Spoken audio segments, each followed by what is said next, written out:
Hello everyone, welcome to my channel and a new mini blog. আজ খুবই সিম্পলভাবে tilapia মাছের রেসিপি শেয়ার করলাম।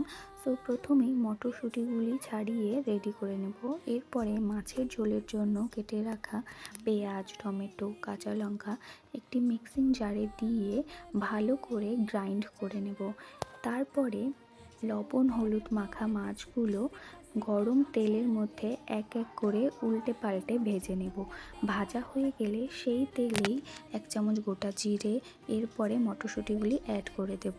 একটু ভাজা হয়ে গেলে গ্রাইন্ড করে রাখা পেস্ট এর মধ্যে দিয়ে দেব। তার মধ্যে আমাদের মশলা অ্যাড করে দেবো, যেমন জিরের গুঁড়ো, হলুদ গুঁড়ো, লবণ, লঙ্কার গুঁড়ো দিয়ে ভালো করে কষিয়ে নেব।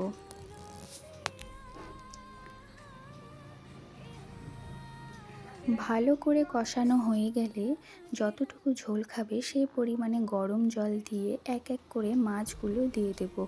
এরপর কুচিয়ে রাখা ধনেপাতা এর উপর ছড়িয়ে দিয়ে ভালো করে ফুটিয়ে নেব। ফোটানো হয়ে গেলে আমাদের মাছের ঝোল is ready. Thank you for watching.